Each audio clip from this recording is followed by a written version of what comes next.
Have you ever wondered why so many posts on social media highlight the struggles and disparities within our communities? Yet, solutions seem so elusive in our day to day lives. Whether it's the frustration of economic inequalities, the lack of resources, or the social fragmentation we witness both online and offline, these issues are pervasive and deeply impactful. In today's discussion, we'll dive into the vital need for community transformation, exploring not only the current state of our communities, but also the pivotal role of education, inclusive leadership, economic development, and social cohesion in driving meaningful change. Together, we'll uncover the challenges and, more importantly, the solutions that can help us build stronger, more empowered community. Let's embark on this journey towards transformation and discover how each of us can contribute to creating a brighter future for all. That being said, gentlemen, this is I believe this is going to be a good conversation as always because I'm in conversation with you guys. But I also want to make sure that I put out to everybody that everybody on this platform, whether you're talking about the panelists or should I say the Pamela is, like Lisa said in the chats, the panelists or or the chat members, I want everybody to understand that we're all subject matter experts of our own perspective. Excuse me. We're all subject matter experts to our own perspective, and we value each and everyone's opinions, thoughts, and assumptions. So, by all means, do share, with each other and value each other's opinion because that's what we do here. I am torn, and I would tell you why. Because you guys know I tend to surf social media periodically when I get bored and don't have anything to do. And every time I turn around, I'm looking on different platforms, particularly TikTok, right? Sometimes I am looking for like the comedy, and I love the comedy, but then I also listen in on some of these relationship conversations. And what I've concluded is that we are so divided when it comes down to our perspective of interaction. So I kind of want to just start off by talking about the first topic, which is the current state of our community. And I want to get your opinion on something because I'm almost 99.99995% sure that we may see this the same way, but I really want your thoughts. So, how do you perceive the current landscape of our community? And if you don't mind sharing why.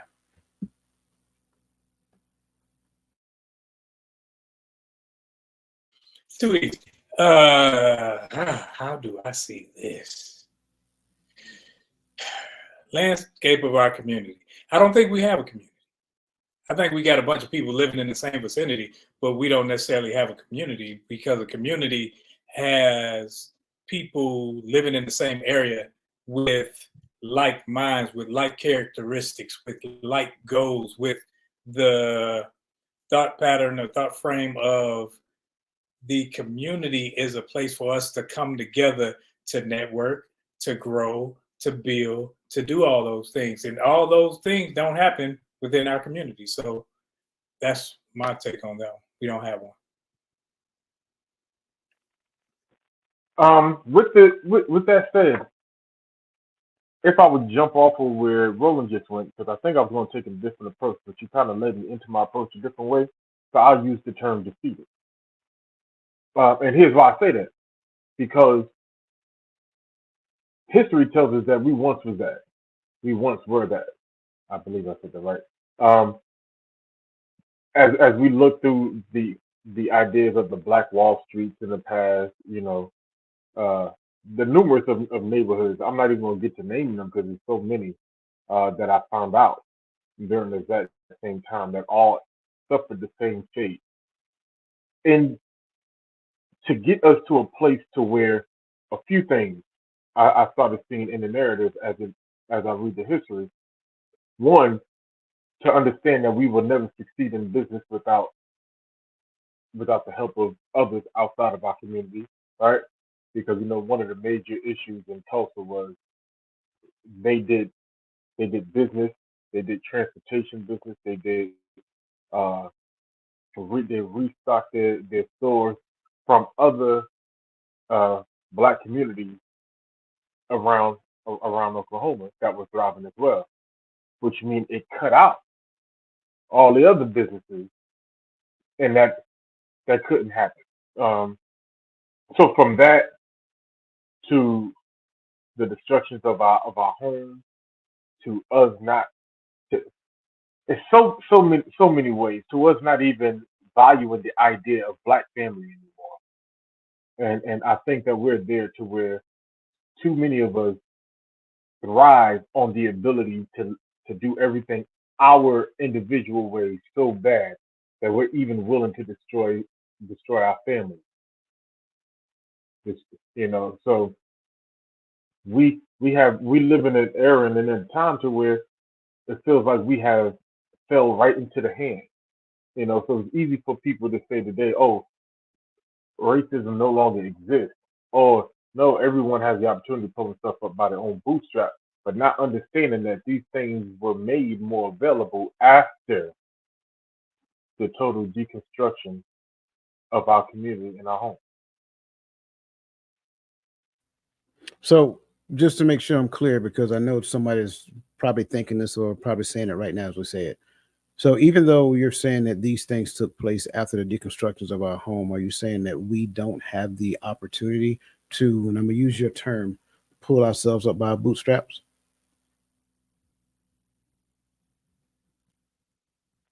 I'm not saying that we don't have the opportunity, but we don't have the vision.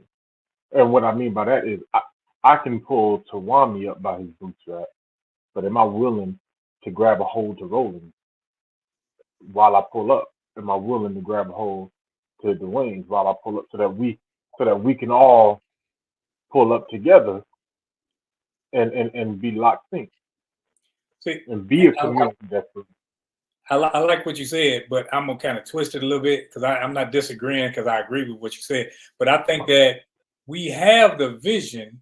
We have too many people looking for visionaries to follow because you can have the vision for your family, for your this, but when you keep it in house, if it's just for you, it's not going to work because it doesn't transcend to everybody else if you just keep it to yourself and not allow other people to come on board or bring other people on board, as you were saying. I do like that perspective as well. And I'll go a step further. I think what you have is too many people who are looking for visionaries that have the vision that line up with the story that they have in their head. So Okay. if your vision doesn't line up with what I'm thinking, then your vision is not for me. Right. And then there's a lot of narratives that exist that kind of gives us escape routes, if you will. But going back to this particular question, so I can just give my perspective, I'm agreeing with what everybody said. Our landscape is it's hilly, it's rocky. There is no the landscape is just it's not fruitful, if you will. It might be fruitful for the ones and twos or whatever the case may be, but at the end of the day, is that a good reflection of what the community concept is? Oh yeah, by the way, I really struggle to believe that we all collectively have a shared idea. I'll go back to a military term, a shared understanding of what community is.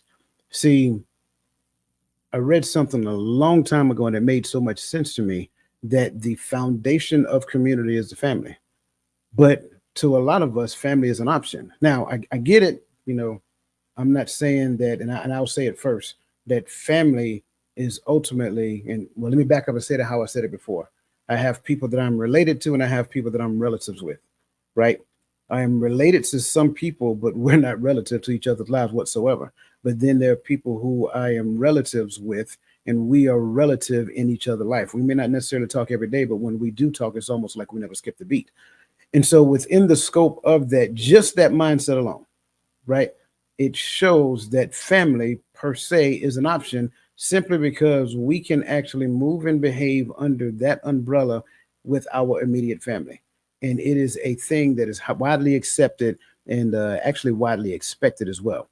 But when mama and daddy becomes an option, or mama or daddy becomes an option, or sister or brother, like blood relative, sister or brother becomes an option, but then I also open the door to receive brothers and sisters that do not share the same DNA, which is okay. But why can't we do both? Why can't we have that great family structure that actually is the foundation of the community, which therefore now creates an understanding so that community collectively becomes a thing to where we actually care about one another. You don't necessarily have to live in my house for me to care about you. And I think that's the missing link.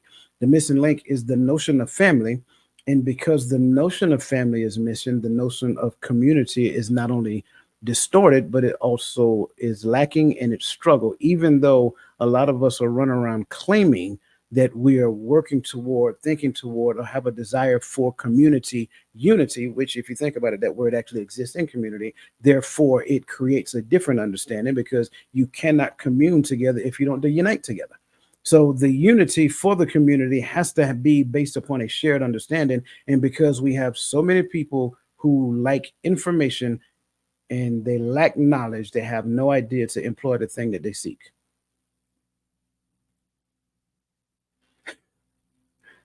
Y'all can't leave me out on the island by myself, man. Come on. Man, I'm just waiting because as you were talking, I was thinking like we have an example of a perfect example of what a community should be. And that's because I live right outside what used to be called Fort Hood, Fort Cavazos, and you work on a place and so forth and so on. All these places where the community has a standard. If you need a car wash, if you need groceries, if you whatever it is, and the money goes back into the community. And that's what a community is. And they have certain guidelines. Once you step across this boundary, you adhere to the standards already set, and you already know what it is. So, and you don't have to look the same, you don't have to walk the same and talk the same, but the standards are the same for everyone. Whether it works perfectly, that's not what I'm speaking on. I'm speaking that it's a community. It's the perfect example of what a community should be. So, in other words, what I'm hearing you say is that the community is a thing that actually have laws that govern it. Definitely. Hmm. But yet we live in a society that is moving away from law. Lawlessness Man, is, yeah. I was going to respond, but since you there already with what I was about to say, Go don't ahead. get it. I'm here for it, man, because that is exactly where we are, right? And because when Romans said there are guidelines, or you don't have to live on. If you break a guideline, they'll remove you out of the housing and move you off out of the community. You can come to work because you got a contract to be here, but you can't live here. They'll stop you from shopping in our. But we thrive off the idea of lawlessness, and we want everyone to look at lawlessness and look at it as if it's the highest standard of righteousness that there is. If you accept lawlessness, you're a great human being. If you stand for lawlessness, then you are for world unity. Right? We and this is what is fed to us, and we eat it up more than any other community. Yeah. You can go to any other community full of any other type of people, and there's a way that will not stand in that community. That's it. Oh no, I can't let you off the hook that easy. You know what I'm saying? Because you said that we are fed, that it's being fed to us. I need for you to kind of break that down and make that make sense to me, right? Because at the end of the day, I want to know what you mean, sir. He's saying stop playing around. That's what he's saying. See, I jump out there. We have the government pushes lawlessness. The government will say things like, okay, well, it's her choice because it's her body. So are you telling me that because it's her choice, so in order for it to be her choice, we have to allow abortions? We have to allow these changing your sex and all that other stuff. That's lawlessness. I mean, the scripture says, shall we continue in sin that grace may abound? And sin, by definition, is lawlessness. So when we allow the people, the groups above us to stimulate our thoughts, to push our agendas or push their agendas on us, whether it be by TV, by radio, by music, and so forth, so that we are now acting lawless, acting unseemly, then we become like them. And so now we just go forth in that agenda with them. We say, okay, well, I got to keep these people out, so I'm going to vote like this. And you're voting against your own self because you're saying, I have a standard. They don't stand with your standard, but you saying, okay, well, I got to support these people. More of them look like me. I don't care what you look like. Do you stand by the standards?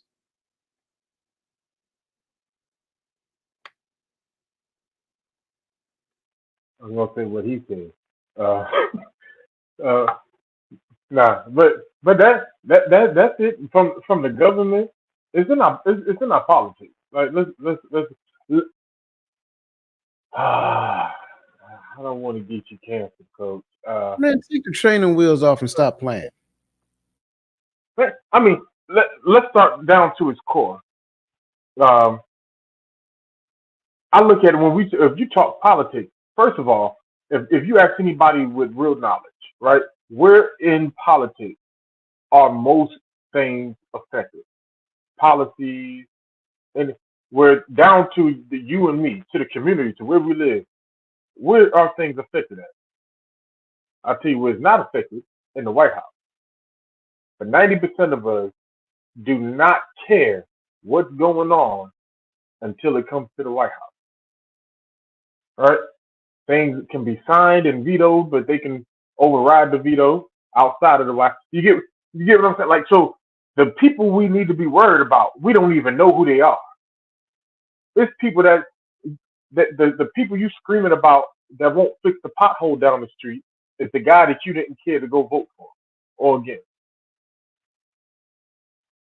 The guy who's allowing these liquor stores to be risen up in your neighborhood and not allowing you to put businesses in your own neighborhood is the guys that you're not going out there voting for.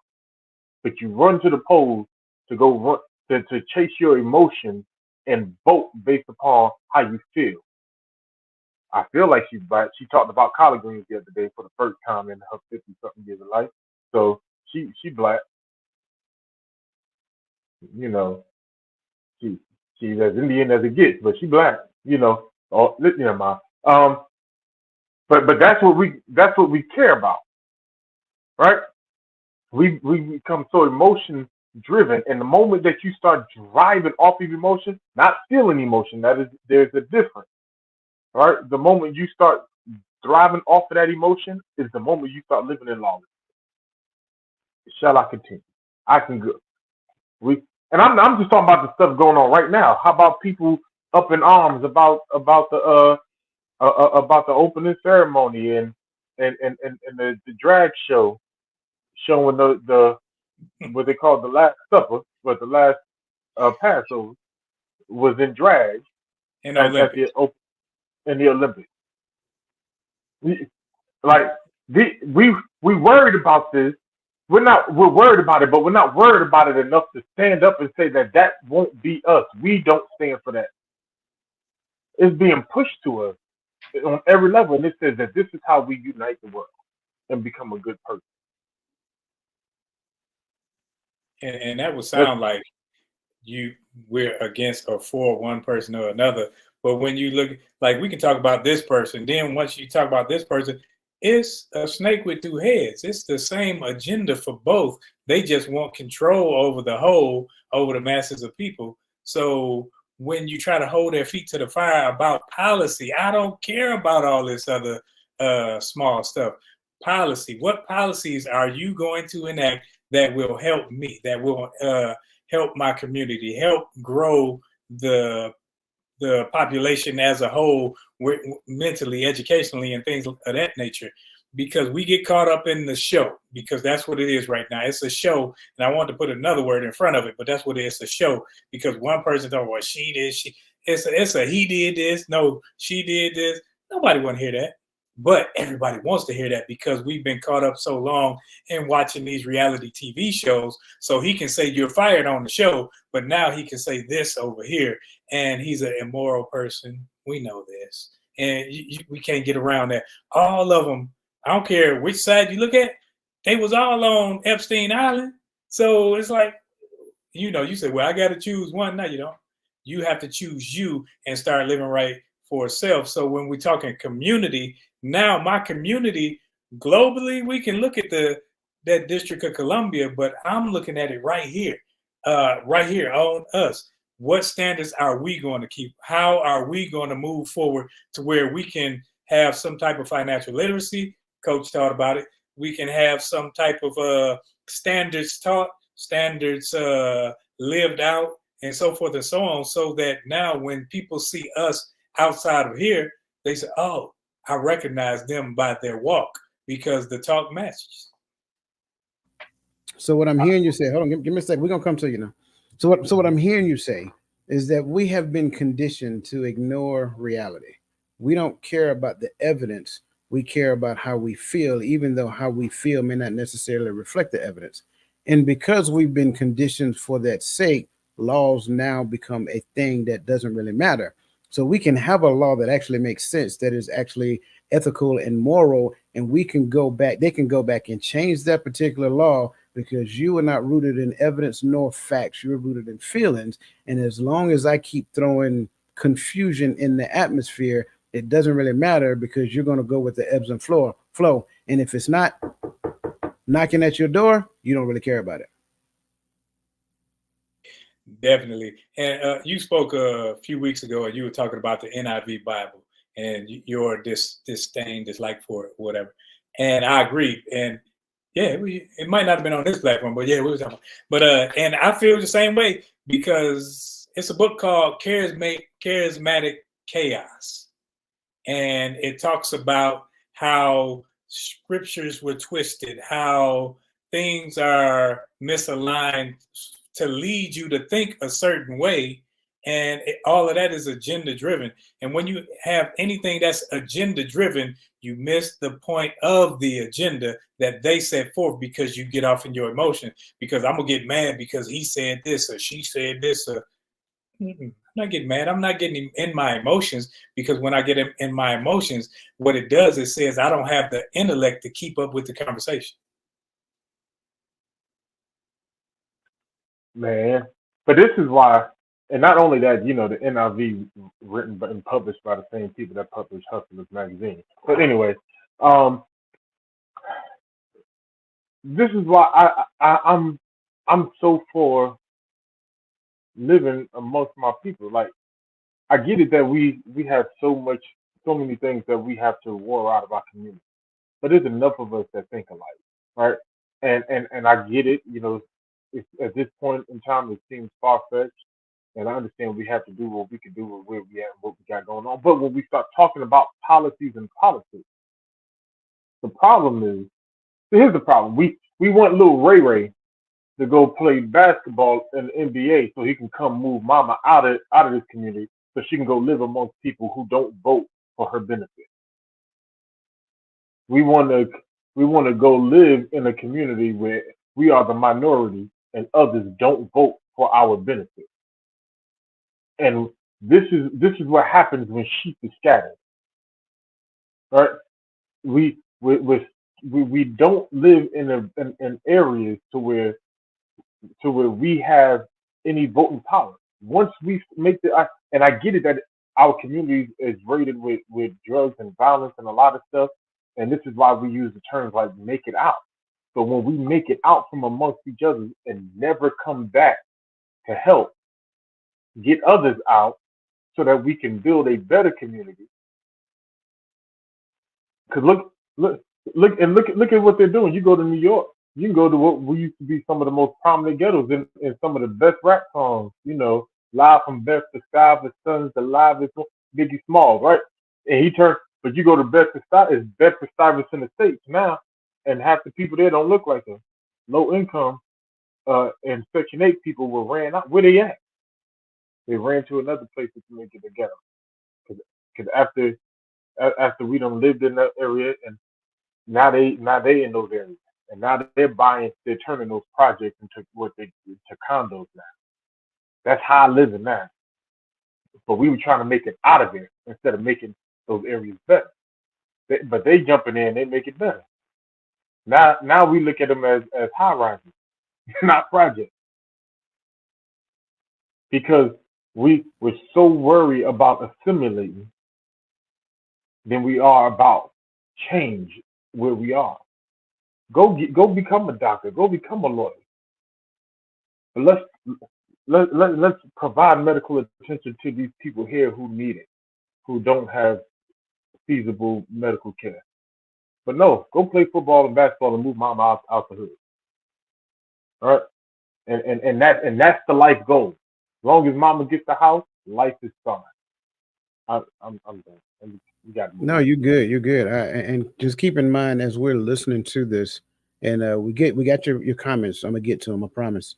But we're trying to assess, based upon our perspective, the current state of our community. Because as you're listening to all this, I want you guys to kind of go back in time. I want you to remember we talked about cynicism one week. We talked about what it's like to be a man one week. We talked about a lot of things leading up to this conversation. But you have to realize that when I make it all about my experience, and I say my experience is absolute, it is an absolute reality for me. And then that becomes the lens in which I live my life through. But it also becomes the lens in which I read the only thing that allows me to posture myself to such a way that I can even look at the things that I do and consider it to be right or righteous. So I literally read that book through the lens of my experiences. And in most cases, I view myself as a victim. I'm sorry. And because I view myself as a victim, it is very difficult for me to see that I am liberated by the actual sacrifice of the Son, because the scripture tells us that whomever the Son set free, they are free indeed. And so because I can't see that, because my entire life I've been the I would say the um how can I say it? I was the target of everything negative in my community, whether it landed on me or not. I was a target when it was a bad relationship I was in and out. I was a target when it came down to, what happened between my parents. I was a target when it came down to finances. I view myself as a target of all of these things. And then when we were growing up, we were hearing such things such as the man is trying to hold me down. And so everything for me becomes viewed through the lens of victimization, even when I start interacting with these gentlemen right here.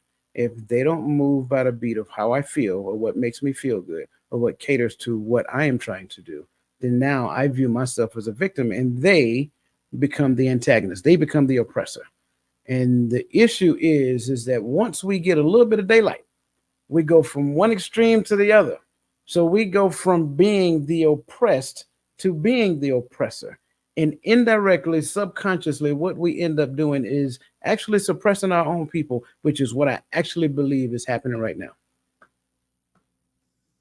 I asked you about Simone Biles earlier, and I think it was yesterday. No, a couple of days ago, when Simone Biles was doing her thing, her hair wasn't slicked back. So all you did was go any internet site, you seen people on there on social media talking about her edges and this, that, and other. And that's the type of stuff that I'm like, why is it us that got to destroy us? Because she ain't on that slick back looking like whatever, like she got some conk in it, this, that, and the other. She has to be belittled or degraded in a sense by her own people, not other people, by her own people. And that's the thing. We are like crabs in the barrel at times, and we got to get out of that mentality where if I'm in the bucket, I'm trying to pull you out so you can get out the bucket. Let's both get out. I don't want to hold anybody else down. I don't want to be a gatekeeper when it comes to knowledge, when it comes to anything, because I'm trying to, if I can help you, and it doesn't have to help me, but if I can help you, that's what I'll do. Man, that irritates me. They do it every Olympics. They talk bad about that girl.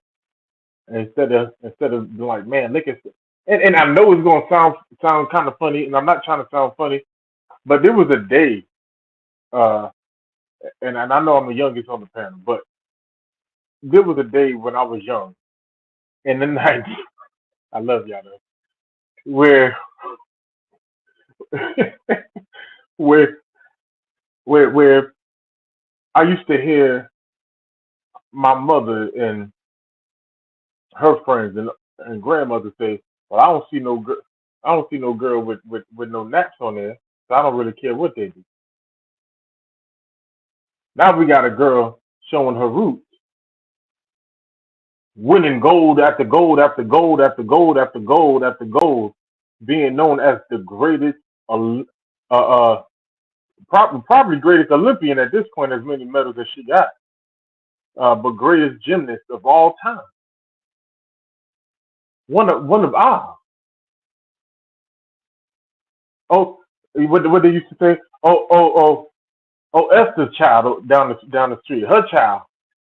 And but instead, and I, but we get so caught up, like you say, in these little stupid stuff that divide us that we worried about. Oh, her edges ain't laid down, man. So what? She don't want to walk around here looking like a 12, 13-year-old child like the rest of you grown women. When I was growing up, them edges was for middle school and elementary school kids. Now everybody got these little kids. That's what I think about when I see them. I'm sorry, but but but but you mad because her edges don't look like that? But instead of celebrating that she's winning these goals, um, that Man, stop division. playing. Let grandma sport their baby hair. Listen here. We got listen. I want to bring up some of the comments that were actually comments or questions that were in the chat. Because I think I think they're good. So Michelle says, so are we saying that we must be governed by law in order to function as a unit? By well, when you say by law, it depends on which law you're talking about. Because if you're talking about the law of the land, you're gonna be in that. When you in the land, you gotta. When you in Rome, Rome governs you. But we have to have our own set of standards. And just because the law says something can happen, doesn't necessarily mean, because they trying to make pedophilia a normal, natural behavior thing, because they have people who are identified with this certain, I don't know what you want to call it, but it's against the law now, but they're trying to take it and change it. So when we say law, the scripture governs me. Yep. That's my law. And I will also add, I think one is actually participating in the Olympics. In the fights? I'm not, no. That's something totally different. Oh, because I seen the one that beat up the girl yesterday. Yeah, I think. Yeah, man. Yeah, That was disheartening. I'm sorry. boxing. You were born a male, because I ain't trying to cut off, but you were born a male, and you up there beating up on this little girl, and she quit, and they talking about the little girl. It's like, well, common sense have to say, y'all help vote this type of mess in. I'm not gonna call her a little girl. She's a full grown woman, but that's not the point. That's just, I mean, in my opinion, and I'm just speaking as I think I'm a decent human being, right? Mm-hmm. That just ain't right. We literally just said that's the thing that you would get locked up in the hood for doing. They did it on live TV and made it, and it was a sport. Yeah, absolutely. It's like you hit me upside the head with a brick. I get mad, or I fall out and I can't fight you because you got a brick in your hand, and then you tell me that I'm against the brick. No, I'm against the brick knocking me upside my head. That's what I'm gonna get, and that's what that goes back to lawlessness. And so my answer to this question is yes, right? 100%. I'm with the law of the Most High, right? We have to have understanding. Even in the law of the land, you have to have lawyers that can actually articulate what the law is saying, right? because the cops don't always get it right and we don't always interpret it right, right? So we got to get understanding. But in order for us to exist as as a unit, as a unity, even your organism got laws that it's governed by.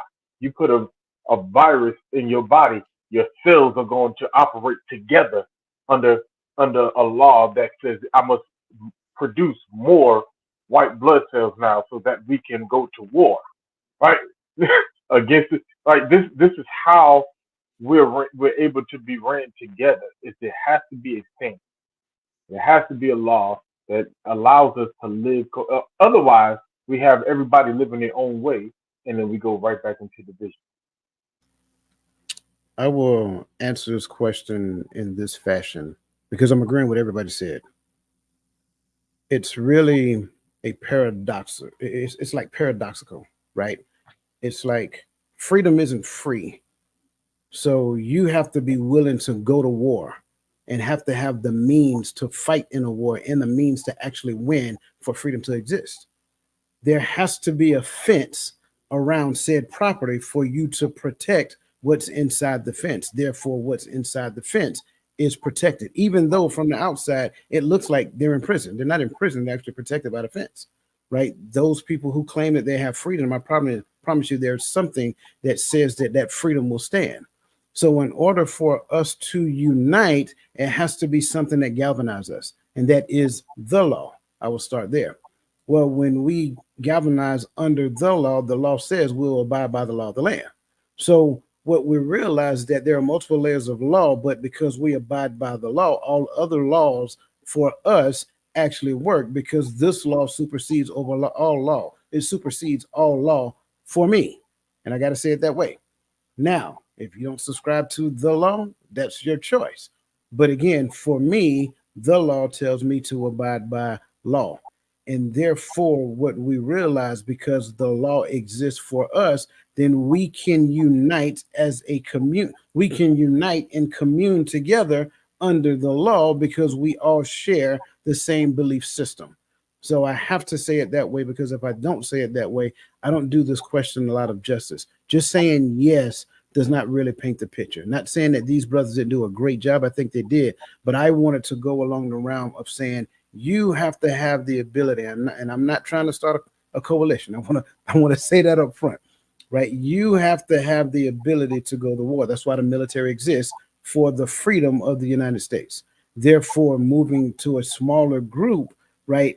The foundational aspect of the community is the family, and therefore, when you look at the family structure, pure the and I'm just using this, not rendering anyone less than another, but you will have men that will unite together that will fight for the safety and security of that community. And if you don't believe me, there was a video I seen a while ago. There was a young lady who went to a restaurant and she was verbally abused by the manager, and there were like 7 dudes showed up in her defense. So that's kind of like what I'm talking about. It's not a thing where you wield power. It is a thing where you protect those that you value. So the answer to that in a long-winded fashion is yes. Moving on to the next question, please. And I hope we answered your question, Michelle. And if so, put it in the chat and let us know or restructure. Ms. Verlene McCoy, what if you do not have a foundation in your neighborhood and you are almost an outcast? Great question.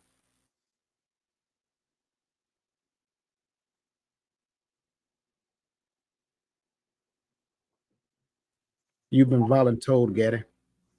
I see. My bad. Um, I'm trying to grab hold to when you say foundation, as far as standard or structure or So when you say in your neighborhood and you are almost an outcast, that's why building community is important because we should never get to a generation in our community where there's no one that is like-minded. You know, everybody might not always be on board 100% of the time, but there should not be uh, community outcast unless that is the one that is living lawless, right? Um, we we we have to get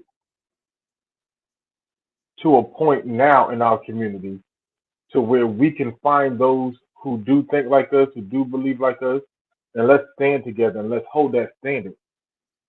And I think when you hold the standard and you're not afraid to live that standard publicly, especially if there's two or three, and it's in His name and He's in the midst, that it begins to reach, it begins to spread, and even if the people your age don't see it, there's some young men and women out there that see it, that admires it, and that is going to uh, that's going to want to be informed as to why you do what you do, why you live the way you live, why you believe what you believe, why you act the way you act.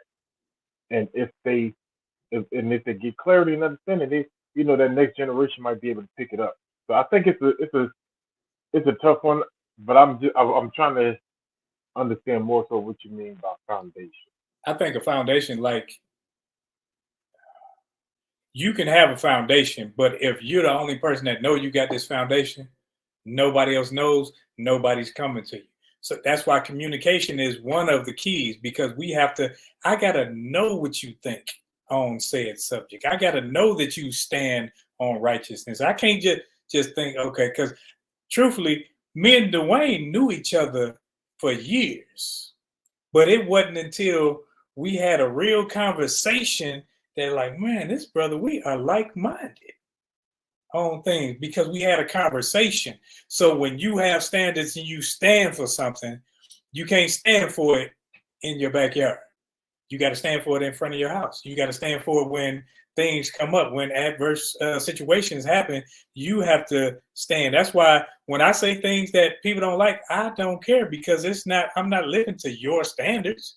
I don't care. I'll say something and throw something out there, and people jump on it like fish on worms, and they try to put me in the box. I'm not in the box. I'm just throwing a point out there, and people will jump to it. But if you're in a neighborhood where you don't know people, most of the time it's because they may just hear you high and by, but they don't know what you think and where you stand. And in my neighborhood, if I don't care who it is, if I see somebody out there, you throwing trash on the ground, I'm going to give you some encouragement to pick it up. I'm not going to be rude or anything like that, because I don't want to trash your neighborhood. I don't have to know you. I don't have to know. Like, there was, I was outside in my yard, and these little boys was on some bikes, and the little boy, I heard one of them say something about a gun. I'm like, what? So I go out front, and the only little kid of color, he out there, he got a water gun. But the little other kid saying, oh, don't shoot us with that gun. And I'm like, do you? This is Central Texas. Still, Central Texas. So if somebody here, oh, the little black kid had a gun on the bike, they calling the law don't care. And we seen that happen, I think, in Ohio, when they rolled up at the playground, and they got out and wasn't there for 10 seconds and then shot the little kid because he had a toy pistol. It's certain things that you got to speak up against. So when it comes to that foundation is set in you. So now you got to articulate that. You got to let people know, hey, not over here. We don't do that over here. And you don't have to be disgruntled and act belligerent with people, but let them know where you stand. So at some point, it's going to click. Like, okay, we can't do that because such and such, that's disrespectful, because they know it's disrespectful. When I was doing disrespectful things, and they'd be like, older people like, hey, I'm going to go and tell his grandma, because they know my grandmother had the leeway where she can get me straight, whereas somebody else, I may have disrespected them. But that's why, as a community, we have to respect our elders, communicate those things to them, as well as the younger groups, so that going forward, we know that there's certain things in our area that we don't tolerate. And if I'm an outcast for being right, I'm cool with that. Yeah, see, that's just the thing, though. You said respect your elders. Have you been paying attention, bro? Ain't a whole lot of that going on these days. I believe communication. Well, let me back up before I start talking communication. I believe relationship is duality. It is a dual responsibility. you can't just, and I'm not saying you in particular, but you can't just say that I'm wrong, and I'm playing advocate here, if you don't Mhm. mind.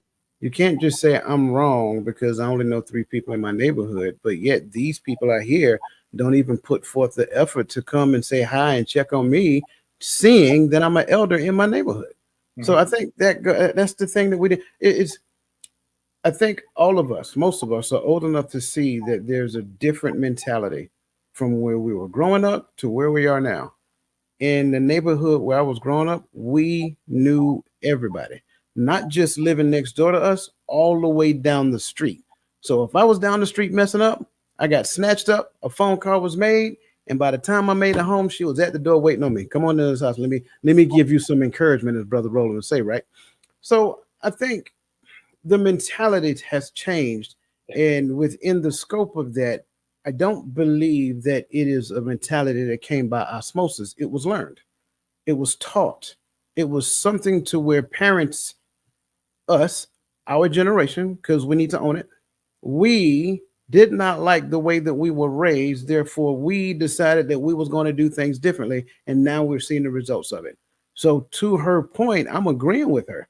Like, I think the relationships as we once knew them don't exist. I'm not saying they were perfect back then, but trust me, they're not even close to being perfect now. So we jumped out of the frying pan into the fire. So to her point, I'm agreeing. Like, I can stand right here and look on, I can look out the door and see kids running down the street, whatever the case may be. And we live in a day and age. So if I say something to somebody else's child, there is a high probability that somebody's going to come rolling up to my house. You say something to my child, you might want to leave. I'm gonna give you some encouragement to put that car in reverse and go back to you see what I'm saying? You got me started with the encouragement thing, but I'm agreeing with her. The foundation of unity within the community does not exist because we don't have the same sight picture. Some of us do not want to be in the community that we live in. We're living there because of price point and proximity. Has nothing to do with uniting with the people that live to my left, to my right, across the street, whatever the case may be. If people speaking is one thing, but making a conscious effort. Like I remember when I first moved in one house. I'm not gonna say exactly which one. I had a person come across the street, say, "Hey man, I just want to introduce myself to you. We live across the street, man. If you need something, let me know." That makes a person feel good moving into the neighborhood. So now, not only that, he gave me his phone number too.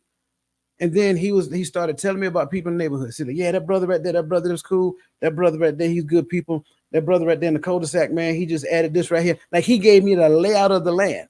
And I appreciate that. So as much as I'm agreeing with what you're saying, I'm also agreeing with what she is saying because we don't extend ourselves. I think I've seen somebody in the chat say, "Show yourself to be friendly." Yeah, we don't do that anymore. We do it within reason because, in my humble opinion, I think it's a degree of fear that exists for the consequences and repercussion of righteousness.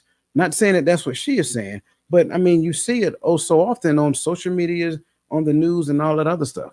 So it's a concern. It's an issue that exists out there.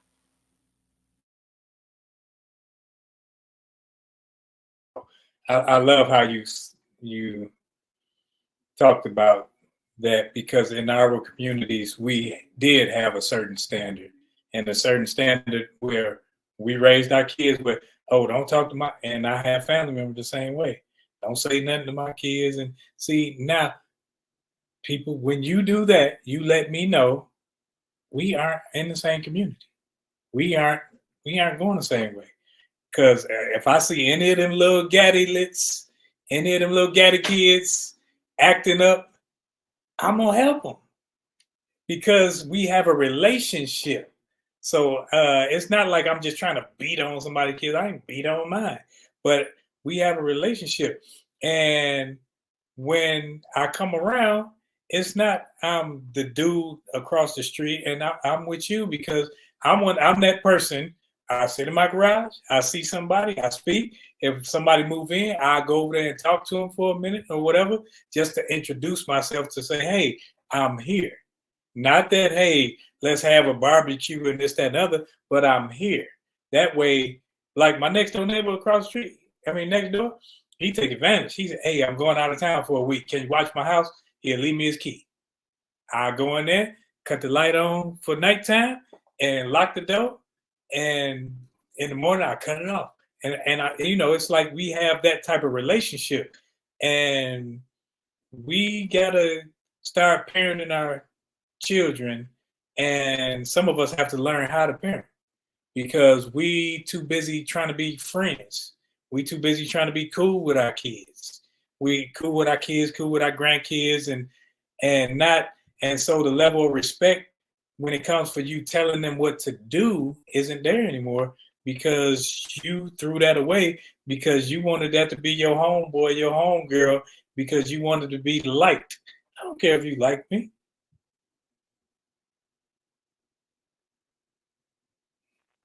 Hey, Coach, you can't blame, you know, the generation born in the 70s and 80s. We wanted to be raised like the Cosby Kids. So that's all we were just trying to give our kids the Cosby life because we thought that was real life, you know. And so we thought we were doctors and lawyers and we can, be political and funny with our kids. And somehow that translated to a generation of TikTokers got their three, 3, 4, 5, 6 year olds twerking on TikTok. Um, it's sad, but I don't know how it translated from there to there, but that's what we did. That's what we did because when I was growing up, we had TGIF. Thank God it's Friday on Friday night after school, well late after school, and it would be a run of shows. You had Family Matters, you had Steve Harvey show, you had you had your pantheon of UPN shows, and we all wanted to grow up like that, but we didn't. We got our butt whipped, but we ain't seen nobody get their butt whipped. And then here we are in the 2000s, we get a show like Blackish, and the one time the kid gets spanked in the show, it has a uproar on social media talking about they're promoting child abuse because you know, we put this idea that discipline is abuse. You, I used to see people in the stores tell people how not to tell their kids not to touch stuff. Oh, it's okay. They just want to know that hush. And my mama would have told you would get snatched up too if you'd have said something to her when she snatched us up. But I don't. When I think back on it, that's why I always go back to. We were always mad at how we were brought up because we wanted to be raised like the Huxtables, the Winslows. I do want to add one other thing to her question because I love her question. We talked about this maybe 2 years ago, and we probably need to talk about it again. But elders aren't respected like they used to be. That's to me one of the biggest issues, one of the biggest concerns in the community. Like even in that, like elders are a wealth of information, and I also think for the most part defining elders is might be a challenge as well, because at one point in time grandmother, grandfather, whatever the case may be, is an indication of an elder. Now grandmothers and grandfathers happening in the 30s, so I'm just being honest, man.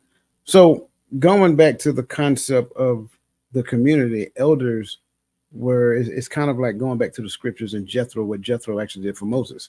That's kind of like who elders are or can be or should be within the community.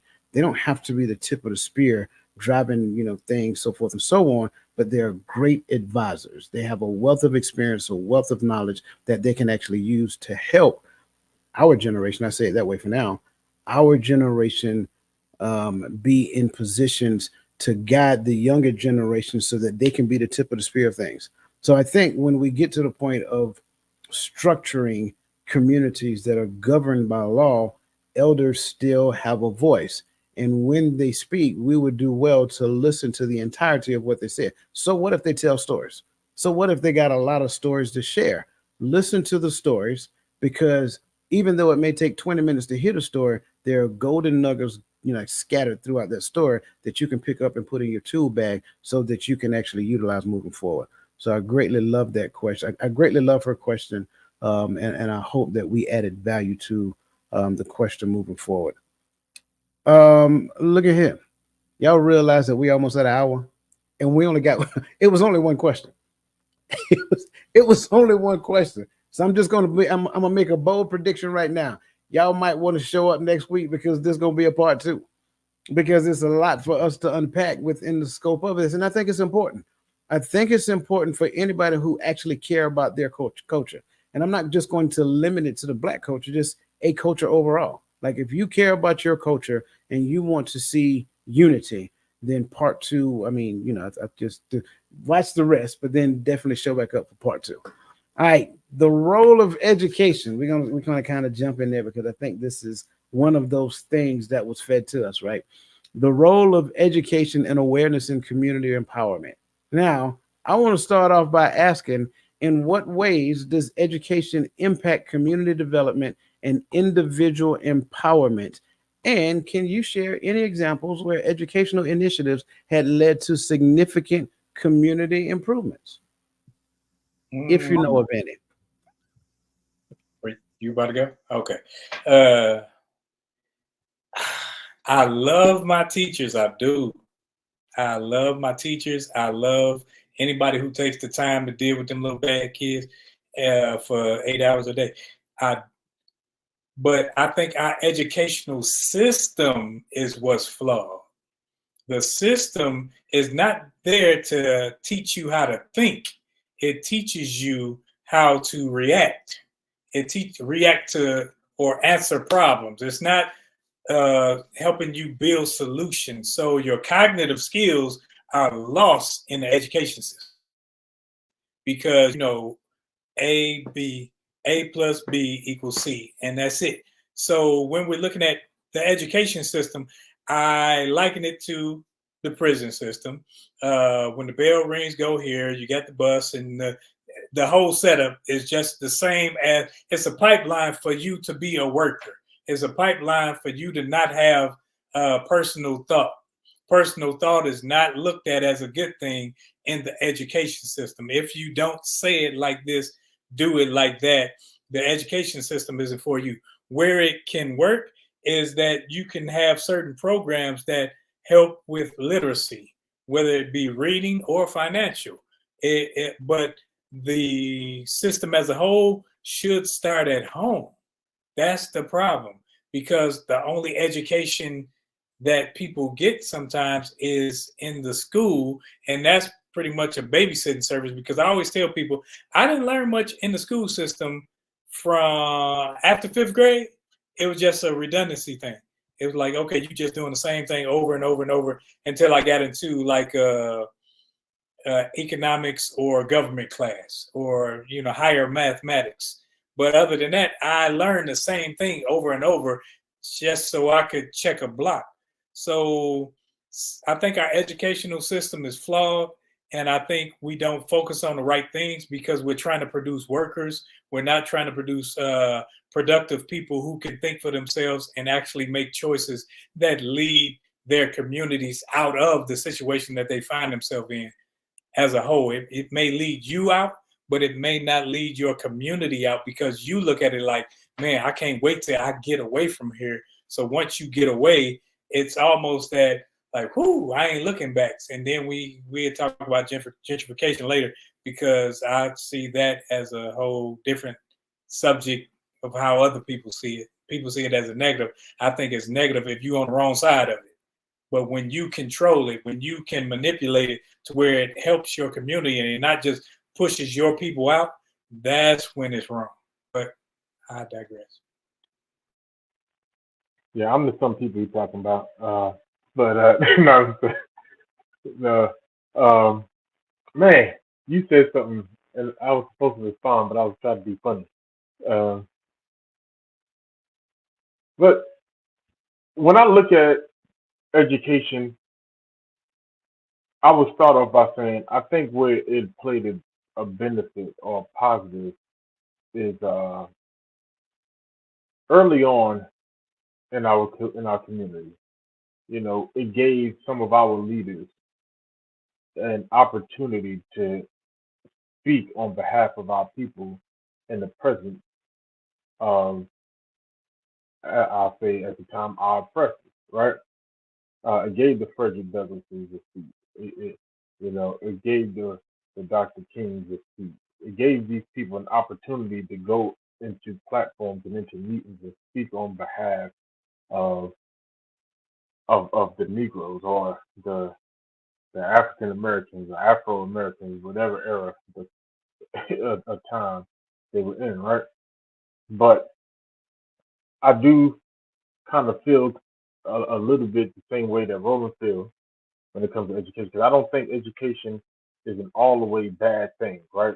Because it helps give us the qualifications for a good career, not necessarily the education or the information, but it gives us qualification. There has to be some personal effort on the job behind the education. Um, that's how I look at it. The benefit that it has had played in our community is then early on. Some of our leaders were able to speak in spaces. Now, I do think today we use degrees as a way of saying I'm better than one another, right? Degrees and incomes. Oh, I got my master's. Or I got my bachelor's. You ain't got nothing. That's all right. Uh, but can you use the skills you learn to enhance your community? And that's how I always look at it. And I don't see that as much today. Um, I do look at it as kind of like, as Roland said, that it's a production of indoctrination. And so I believe the highest level you can get is your doctorate degree, because you have been completely indoctrinated in that field. You know, but I digress on that. So, I think that it can definitely be a good tool, because especially higher education does teach you how to it should teach you how to study. It teaches you how to go find answers and how to problem solve, right? But we do need to learn how to be proactive and not reactive, and learn how to create sustainable communities that doesn't have to fix problems all the time. Well, well, well. You guys know I got to stir the pot. That's what I do. I want to go back to what Roland said, because I'm liking. I'm doing a comparison between what you guys said. Roland said we have a flawed education system. Gad, you said education isn't all bad. I think both can be right at the same time. Roland, you referred that the education system don't teach you what to think; it teach you how to react. Sir, can you kind of break that down and help me to better understand? Because see, you was laying out points, but you didn't want to give us any meat behind it. So we got to take you back, way back, right? Help me to understand what you mean that they don't teach you what to think; they teach you how to react. They don't teach you how to think, because they will tell you, like, if matter of fact, I was in a college class, and I'm kind of, they think I'm argumentative. I just like to press my point. But in the college class, they try to say, uh, try to tell me that somebody discovered America. I ain't gonna say who, but then I'm like, hold up, this didn't happen like that. Because I actually read books. And then they say, and then another guy say, hey, it don't matter. If the teacher say it happened, in order to get an A, you got to put down it happened. It lets me know that I can't think, or I can't add the knowledge that I have to what's there. What I have to do is regurgitate what you say happened. And we all know, when you say it happened this way, that's why some of the people are so illiterate and dumbed down in their thinking now, because everything happened the way they said it happened. Everything, oh, they said it happened like this. This is what went on. And then later on, you find out that wasn't necessarily true. But yet you may have had information that you could have looked at and said, well, this is how it actually went down. But instead of me actually searching for things, that's one thing that's good with college. You have to actually search. You have to actually go and read, and not necessarily what somebody else says to read.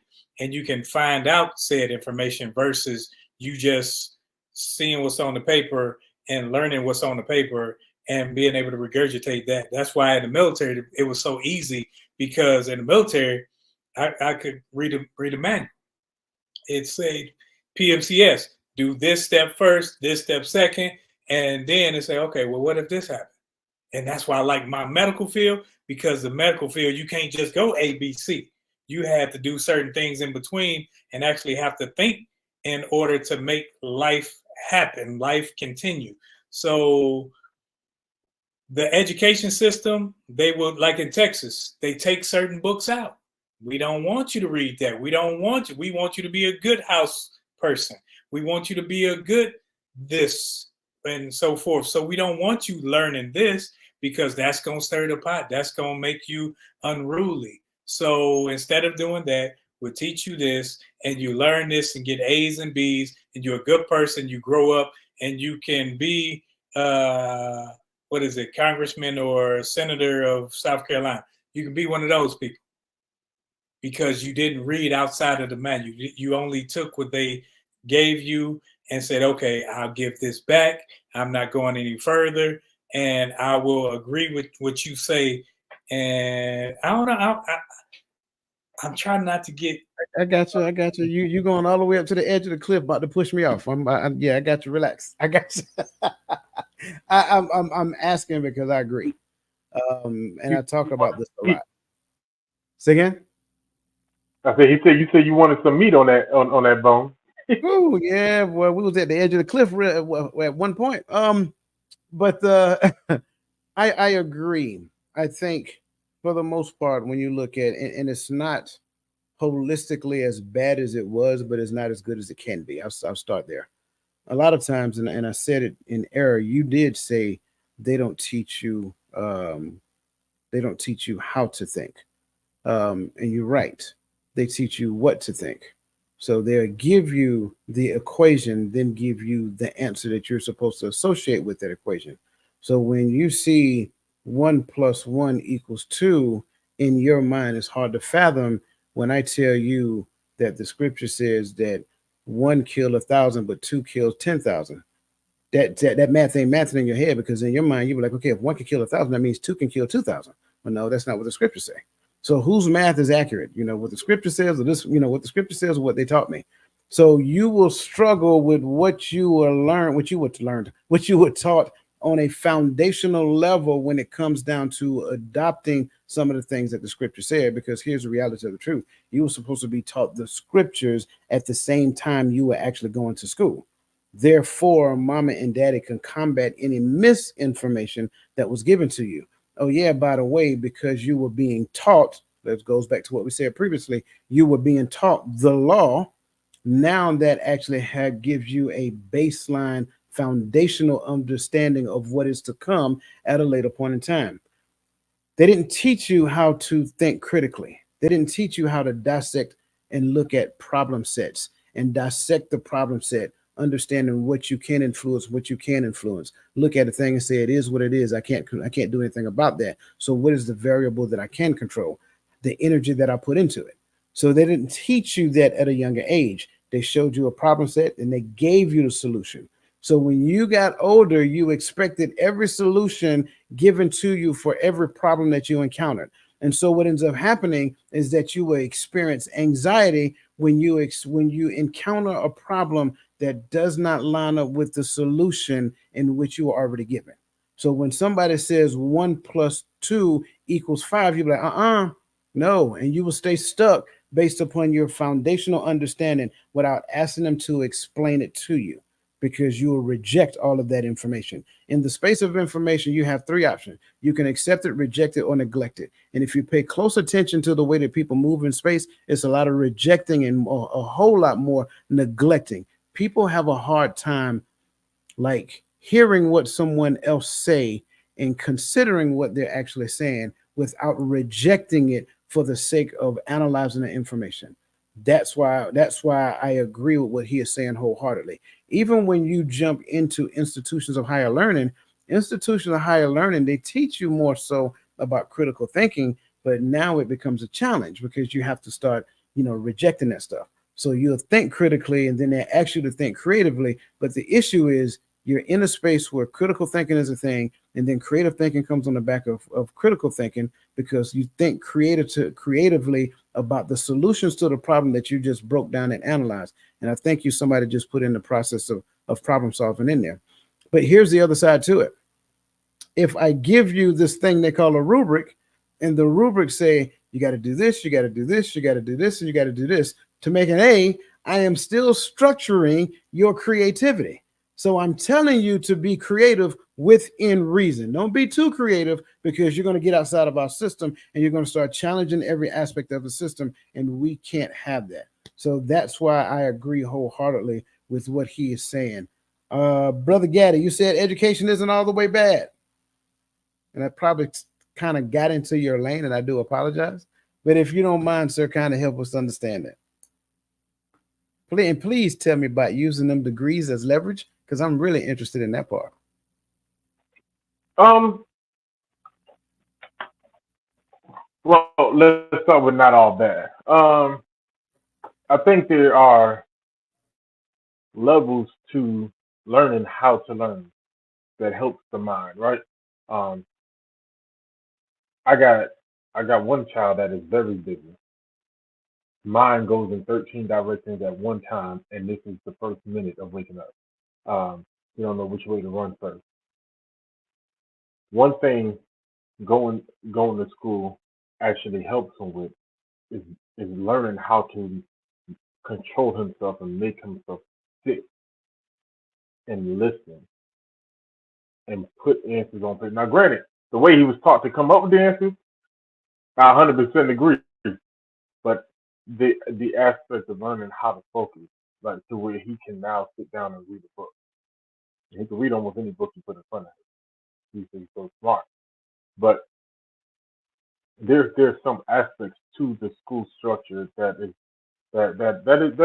okay. And you know, and I get it gives our kids a place to go while we're at work for 8 hours traveling for an hour there and back. You know, if we live in a big city, you know.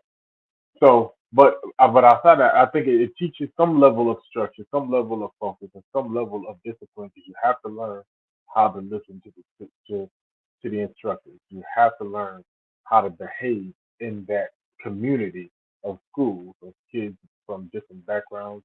You meet different people. You learn more about different type of cultures. And these are things that I learned just going to school. Especially when I moved to Staten Island and it was a little more diverse.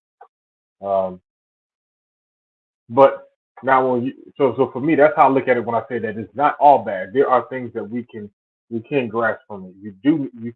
Because we live in a system. We call it a country, but we live in a system that is driven a certain way in order for our kids to be able to feed themselves in a family tomorrow, they have to learn some tangible reading, writing, and arithmetic. Uh, and so these basic things allow us to be able to function in this system, in the society that we live in. Uh, but I don't think that takes away from it shouldn't take away from the community that it can also enhance because the the more of us that can go and gain sustainable income and bring that back to the community, the better opportunity of or another opportunity of thriving we have. Um, that's that part. And when I talk about leverage, I'm talking about to be able to sit in a room with congressmen and lawmakers like Dr. King was able to do. Now, granted, do we all agree with what came out of that meeting? I don't think he agrees with what came out of that meeting because his speech sounded very different when he got done talking with the heads of Coca-Cola and stuff like that. You know, so uh, that opportunity to have someone to speak on our behalf is only gained to us in that spectrum, on that level, by their qualifications to sit in a room with them. Whether we think they're qualified or not, that's how they determine qualification. Is he a well-spoken uh, guy? you know, uh, and that's what. Let's be honest. And I know a lot of people gonna come out there and say, "Yeah, I knew Barack for 35,000 years. You know, he shook hands with my great grandmother." But for the rest of us, he came out of nowhere. He came like a phantom, just magic Negro, and we loved him because he spoke so well. And everybody loved him because he spoke so well. that education. And so I, my bad, you know, that education level had taught them that. And so when I see that, I always ask myself, now what what if we sent one of our own from our own community that know our own background and know our own lifestyle, that actually know what is going to help and hurt us, and we sent them to school and we put them in a position to go speak on those stages for us today. See, we're happy for the ones that they put in front of us, but what if it was ones that we put in front of us, that we put on the big stage, the ones we voted for from the ground up, the ones we raised from the ground up? What what kind of effects could that have for our community? We can't change the entire world, but we can make changes for our community. And so when I look at it as leverage, I'm looking at it in that aspect, because it's unfortunately the masses will only, or even not even just the masses, but those lawmakers, those decision makers are only really going to listen to the people that have the qualifications they deem uh, good qualifications to stand on that stage and speak. So I do have a quick question because man, time ran away from us tonight. Listen, wherever you are, go ahead and smash the like button, hit the hearts, whatever it is you need to do. Again, we appreciate we appreciate the fact that you like these conversations, and the algorithm appreciates it as well. Also, if you find value in this conversation, make sure you share it with other people. Gentlemen, I want to I want to make sure that you answer this one question because I think the education thing is important. And we're not going to get into misinformation tonight because if we do, we'll go to 10 o'clock. Um, do you think, because I like the different perspectives, and that's why I said both can be true at the same time. Do you believe, like Gaddy said, what I know can give me a decisive advantage in this economy, but also the same thing that I know is the thing that is limiting me based upon my potential? Do you think that's true? Yes, yes, because you can know I can go out here and get a job and all this other stuff. I could take 4 more classes and get this doggone master's degree. I don't want to work. So what am I get? I can go to school just to get money, but no. But when it comes to your knowledge, you can know a thing that is beneficial for you, but it can be detrimental to you at the same time or to your community. Because I started out in college in marketing. But when I started out in marketing, one of the first things they told us to do was we went into the demographics and everything and how it was beneficial to have poor people. And when you target those audiences, and I seen racism all over it. I said, no, I don't want to do that because it didn't sit well with me. So I backed out of it. That's one of those things where knowledge it can be beneficial for me, but it can be detrimental to me. So you will see us walking around with Cheetos outfits and Cools and Newport jogging suits. And it's like, really?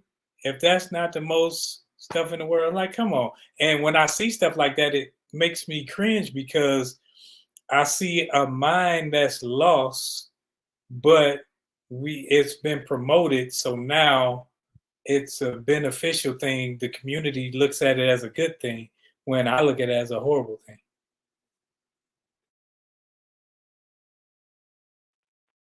Restate the question one more time, sir. Yeah, I was just asking because I know you mentioned the benefit of having an education, and again, no flaws, no error there. I definitely agree. But is it possible that the same thing that actually helped me in this economy, in this society, is also the same thing that limits me from my potential? Um, I would say absolutely. And in a lot of cases, it has to, because if the focus is to thrive in this economy, because for me, there's a difference between thriving in this economy and being able to to benefit my family and my community, right? Because if I'm here to thrive in this economy, I'm always chasing more economy, which means the most important thing has to be what those who are giving me this money look at, unless I'm an entrepreneur, right? Um, there's a reality uh, that there's people who have degrees that I don't have on my job. There are people and with that being, some of them work for me. That's cool. But some of them may later have an opportunity to surpass me in the supervisory system, right? I might be able to move up, but they might be able to surpass me before I do. Why? Because they have this thing that says I've been through this, and so he's so therefore smarter in this area to be able to do, and and and, and granted, that's how the system is set up, and so it helps me to thrive. But if that is my main focus, is to get to GS, whatever the highest is, then I will always be chasing that education, which means my potential will never even be tapped into because I'm not looking to tap into my potential. I'm looking to continue my knowledge in what they tell me to know because I need their um, what do I what I need their acceptance. There we go. I just used that word. I need them to accept me into this next round. I was about to say something else. I need them to accept me. I need them to take me to this next level, and so I'm dependent on them. So I need what they have from me. But when it comes to just making my community better, or doing the thing that I love, or being a great father, community leader, whatever that may be, that is, there's no school that can teach that. There's no degree that can teach that. And in fact, a lot of times you find some of the most educated people are some of the most socially awkward people. They spend more time chasing the degrees and the titles, but they've never spent time knowing their fellow man. But those are the same ones that end up in leadership later. How can you lead a people that you don't understand? You can't hold a conversation with me. How can you determine what I need and what's going to make me better? You only know what the system taught you. How they, what social engineering teaches you. You don't know from a first-hand perspective because you don't spend enough time around people. And so, yes, I 100% agree there. Okay, I love it. I love it. I absolutely do agree as well, and I love both perspectives as it pertains to this conversation. Listen, we appreciate everyone who has joined us this evening, and I think we had fun having this conversation, which means because we only had two of the nine questions that I got right. So to Miss Verlene McCoy's request, there most definitely will be a part two. So for this evening, though, that brings us to our bittersweet moment, our final thoughts.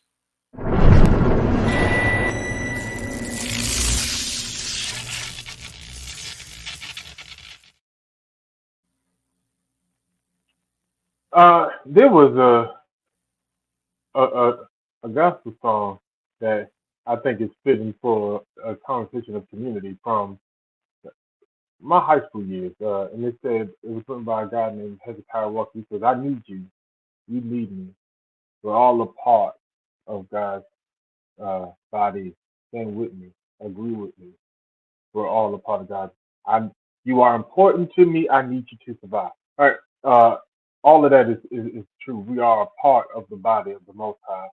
Um, but in order for us to be a community, one part I don't like, we says agree with me. You ain't always. We need to agree with the Word of God. Let's come to a consensus. Let's at least sit and let's reason together.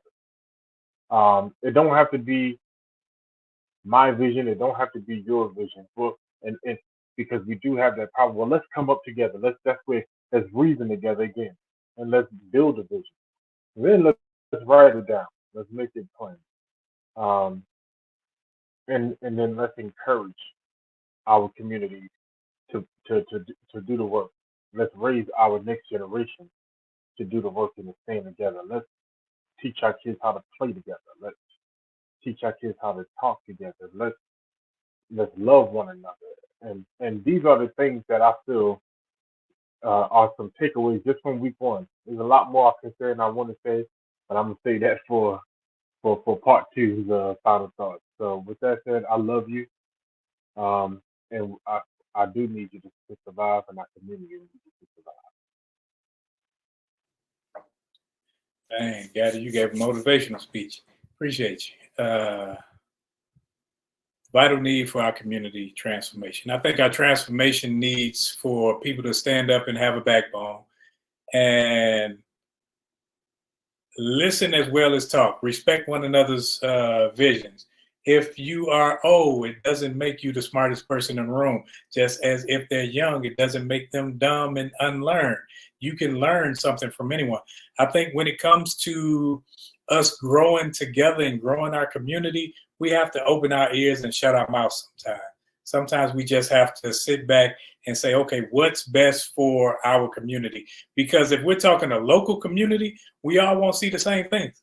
We all won't have the same religions. We all won't have the same thoughts on how to parent, how to do certain things. Because whereas when I was growing up, I had two choices when it came to food. You can eat it wet or dry. You make the choice, but you were going to eat it.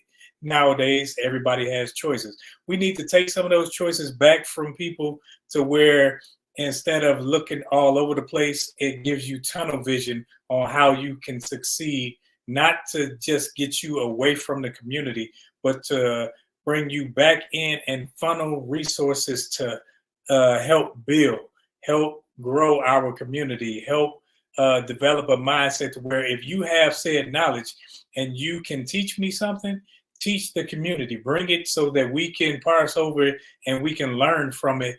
And it may be, I may take a piece of it. I may take the whole thing, but when you bring it to me, I know where your thought frame is. I know where your heart is, because if your heart is to uplift the community, it'll show in what you say and do, not just what you say. So next week, hey, I love this conversation because it's near and dear to my heart, because I want to see us grow. I want to see us learn, and I want to see us get from underneath other people's thumb to where you can think for yourself and you can actually be a part of the community and not someone that's detrimental to it. I greatly appreciate everybody's perspective. Um, I remember when I was in the Army, I had a leader, and I think it was like a young private. He told me something that stuck with me throughout my military career. He said, if it looks good, anybody will buy it.